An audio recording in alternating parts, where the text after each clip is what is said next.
sera ci si allena, top. Alle 22 un quarto sono arrivato qua, c'è un bel allenamentino, dopo cena, inizia così il weekend. Ed è velocissimo! Ok, da 83 anni. Began to cool, the autotrophs began to drool, Neanderthals developed tools, we built a wall. Sono 2 mesi ormai che mi sto allenando con continuità. Non avete idea di quanto sia felice e quanta salute ho ritrovato. Mi mancava tantissimo. E dopo 2 anni di pendolare, credo che me lo sia meritato. Sono alla Fit Express di Paderno Dugnano, palestra in cui mi sto trovando veramente bene. Mentre sto soffrendo in questo allenamento notturno, lo so che voi state godendo un pochettino, ma è un giubilo. dai, bando alle ciance. Desidero raccontarvi come monitoro i progressi nell'allenamento in palestra. Vi svelo il mio trucco che spero possa agevolare anche voi.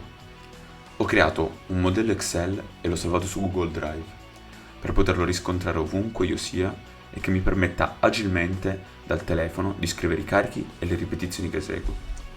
Il primo foglio è come un diario di bordo. Quando mi sono allenato, quanto pesavo, nel caso mi fossi pesato, quale allenamento ho eseguito tra le schede nei fogli successivi, ma soprattutto le sensazioni che ho provato durante l'allenamento. Vari appunti sulle esecuzioni e parti da migliorare. Segno anche le attività sportive extra. I fogli successivi sono dedicati alle schede di allenamento. Un foglio. Per ogni programmazione. Oggi per esempio sto facendo la scheda B della seconda programmazione di petto. Si inizia con un bel piramidale di panca piana, dopo le mie amate dips, che mi mancavano veramente alla follia, ma avevo un dolorino alla spalla destra e dovevo ritrovare un po' di forza per farle bene. Ho inserito delle croci ai cavi bassi con panca 45, 3 serie con un carico che mi permette di fare dalle 8 alle 10 ripetizioni, solitamente a cedimento tecnico, quindi senza sporcare l'esecuzione.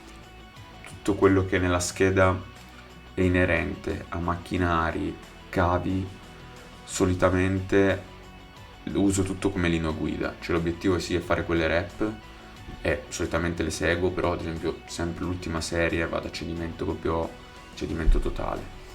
E a volte faccio anche delle parziali, quindi e quelle cose lì sono difficili da segnare, ogni tanto lo metto, ogni tanto no.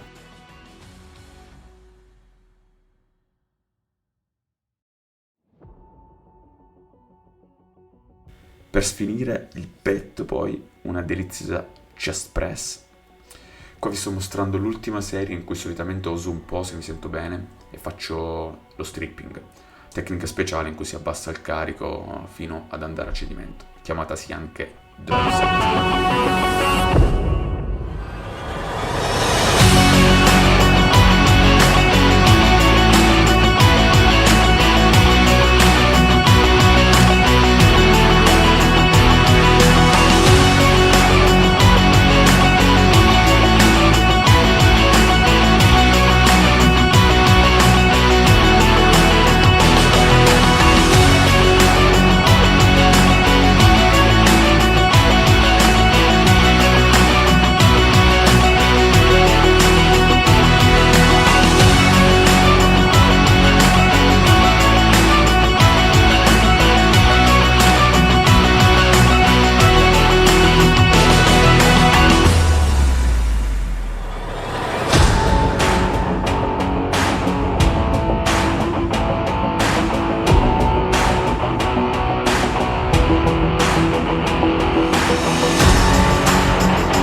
In seguito alleno il muscolo delle braccia antagonista rispetto al muscolo target dell'allenamento, quindi oggi è bicipiti.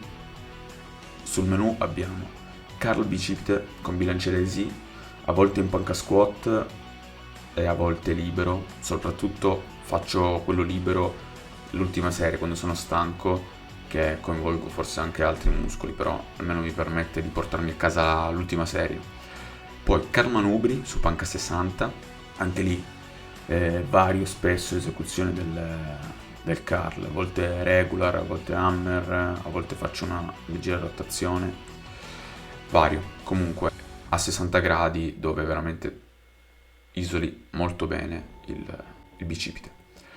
E per concludere, portare sangue e finire l'allenamento, un bel curl hammer ai cavi e lì vado proprio a cedimento.